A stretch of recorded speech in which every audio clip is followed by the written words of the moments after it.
Misha, thank you very much. Stay where you are. But first, let's take a look at President Barack Obama's earlier visits to Berlin. Now, as Michelle mentioned, the US president is very popular among people in Berlin, but this time he's unlikely to have any direct contact with ordinary Germans. When he came here 8 years ago, it was very different. Huge crowds gathered to hear him speak in the heart of Berlin, giving him a rapturous welcome. There was a time when Barack Obama was treated like a pop star in Germany. It was the summer of 2008 when the Democratic candidate visited Berlin. He had yet to be elected. Thank you. Thank you to the citizens of Berlin. It was the last months of George W. Bush's presidency. Bush had started 2 wars in Afghanistan and in Iraq. As his term came to a close, only 14% of the German public trusted him. Barack Obama gave fresh hope. Over 90% of Germans trusted the incoming president. His approval ratings were record high for a foreign head of state. He has made the United States an international partner once again, one that acts in accordance with others. Transatlantic relations have become much better.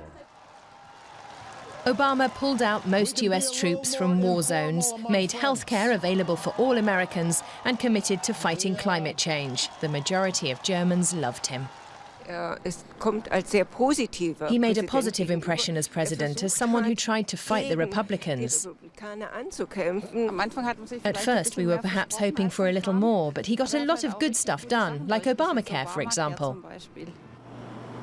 But there was also the NSA scandal. News leaked that US intelligence had been collecting massive amounts of personal data on German citizens. Many were angry. Trust in Obama fell to an all-time low. Under Obama, the US military also fought with drones instead of soldiers, not something seen favourably among Germans, nor the fact that the controversial prison in Guantanamo remained in operation. And thousands took to the streets to protest one of Obama's signature projects, TTIP, the Transatlantic Free Trade Agreement. Much of that criticism, however, has become muted in light of Donald Trump's victory in the recent presidential election. Many Germans could connect to the progressive agenda of President Obama and are still fascinated by his personality. We're going to miss him. We are already missing him. Even if the heady mood of 8 years ago has faded, Germans will remember Barack Obama as a man who filled them with hopes, but then couldn't fulfill many of them. And returning now to Seien Sie herzlich willkommen, ich bin Tina Gerhäuser. Wie verabschiedet man sich am besten von guten Freunden? US-Präsident Obama macht das hier gerade in Berlin vor. Er verbreitet Zuversicht und nimmt sich Zeit für Gespräche mit Bundeskanzlerin Merkel. Sie empfängt ihn gleich im Kanzleramt. In etwa einer Viertelstunde soll er dort eintreffen. Aber Obama verabschiedet sich nicht nur vom politischen Berlin, sondern auch von den Deutschen, die ihm ja oft zugejubelt haben. Seine lässige Art ist gut angekommen hier im Land, seine Politik dagegen nicht immer und schon gar nicht bei allen. Aber hat man ihm vielleicht irgendwie mehr verzeihen können als anderen US-Präsidenten? Es gab Zeiten, da feierten die Deutschen Barack Obama wie einen Popstar. Das war im Sommer 2008. Der Demokrat zu Besuch in Berlin. Noch ist er nicht einmal Präsident. Thank you. Thank you to the citizens of Berlin. Es sind die letzten Monate der Präsidentschaft George W. Bush. Er hatte 2 Kriege begonnen, in Afghanistan und im Irak. Nur 14% der Deutschen vertrauen dem scheidenden US-Präsidenten. Barack Obama weckt neue Hoffnung.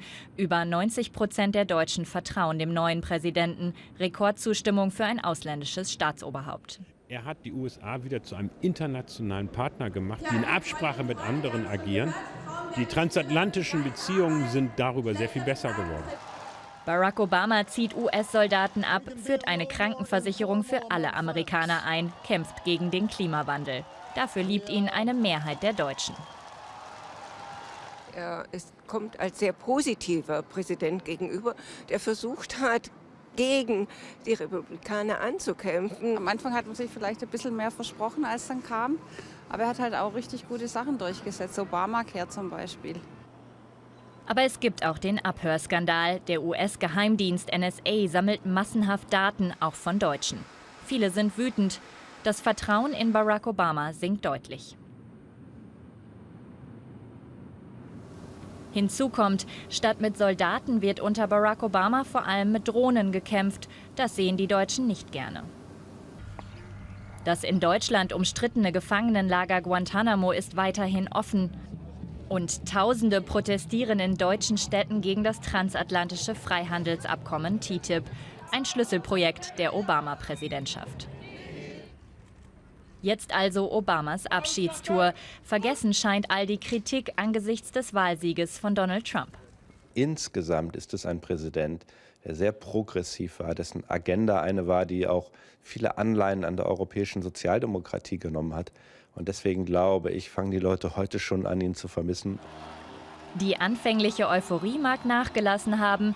Die Deutschen werden Barack Obama als Hoffnungsträger in Erinnerung behalten, der nicht alle Hoffnungen erfüllen konnte.